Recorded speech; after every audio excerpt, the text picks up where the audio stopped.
It's called the most wonderful time of the year, but the holiday season can also be incredibly stressful. So how can we avoid the holiday headache? Joining me now is Dr. Ryan Fuller, a psychologist, with tips on how to avoid all that stress over the holidays. Dr. Fuller, thanks so much for joining us. Sure, my pleasure. First of all, tell us a little bit about the common stressors for a lot of people over the holidays. I mean, it's my understanding that everyone has specific stressors, but there are some universals in there.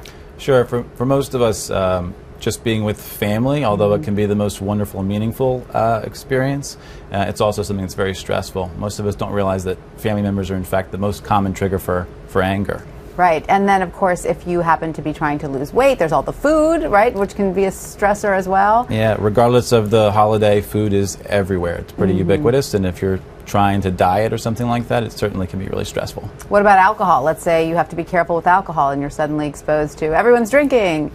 Yeah, I mean, alcohol works its way into almost all festivities, whether it's a party or a sit-down dinner, and it does everything from drop our blood sugar and make us hungrier to disinhibiting us and leading us to say things we might regret. Do other issues come up over the holidays, such as money worries, things like that? Yeah, I mean, certainly in the financial climate right now, there's still pressure, obviously, to get gifts, and to travel in itself can be expensive if you're booking flights, so that certainly can be a stressor for all of us. And for some people that don't enjoy traveling or the change of schedule, that can also be stressful, right? Yeah, I mean, many of us have a routine in a way that helps us to be sort of stable, whether it's going to a yoga class or having, a cup of coffee by ourselves, and when we have that disrupted by staying with family or something like that, we sort of lose our grounding, and so that in itself can set us off. Right, and tell us a little bit about what stress does to our bodies. What is it exactly? Sure. I mean, stress in and of itself is it's a natural physiological response that prepares us to deal with threats. But the kind of threats it's preparing us for are trying to escape a predator or battle a rival. It's not so good if we're trying to sort of field a controversial question from our in-laws about politics. Right. Trying to decide how to answer it doesn't usually help too much. Or getting into an argument with your sister-in-law, let's say. Yeah, exactly. So what's your advice? Let's say we understand we're going into a stressful holiday season. Let's say we don't get along so well with some members of our extended family, because I would say that there are very few people that are fortunate enough to say they get along equally well with everyone in their extended family, right? There's always one or two people that for most people can be an issue. So what advice do you have there? Yeah, I mean, the first piece is what you really touched on, which is that we oftentimes have information that can be quite helpful to plan, but we fail to use it. And so family members may be the folks that end up setting us off more frequently, but we usually know the kinds of things they've done in the past that do that.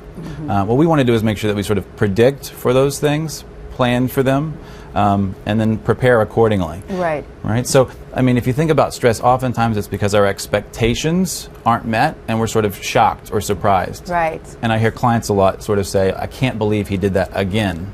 So go into it realizing, you know what, some of the things that are going to happen today are probably going to annoy me a lot. So I should just be prepared. That's exactly right. Prime those realistic expectations before you step through the door. And then you say if something does happen, let's say there is some kind of confrontation or something is said that really burns you up, take a moment, right? Yeah, I mean, it's very important to realize that we have the right to disengage, and it might be really a good idea to re-engage once our sort of temperature comes down, but staying and continuing the cycle of ratcheting it up isn't going to be helpful. So step away, take a few breaths, cool off, and then come back. Come back, and perhaps engage if you feel it's necessary. Yeah, exactly. Now, do you have patients that debate whether or not to attend these holiday family events at all? Yeah, so usually a couple weeks before the holidays, there's a lot of discussion around that because people have unresolved psychological baggage from childhood or even recent feuds with family members and things, and so it is a big point of discussion. Now, for those of your patients or people that you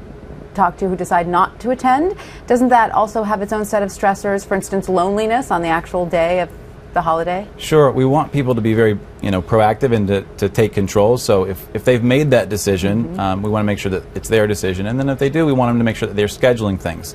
Social things out of the house, but also even activity scheduling throughout the day so that they can be kind of plugged into some things to rejuvenate themselves and make themselves feel like they're caring for themselves. Right. I think so. What you said is crucial there. The person has to feel like it is their decision, whether to attend or whether you do not attend. You've made the decision to do so. Yeah, we really encourage people. We have weight loss groups and anger groups, trips. And so when they're getting ready to go see family, this is a big issue. And so we have them even do the pros and cons so that if they choose to go, they own the decision. It's theirs and it's not being imposed on them. Very important. And all that being said, happy holidays. Enjoy the holidays, Dr. Fuller. Thank you so much. You too.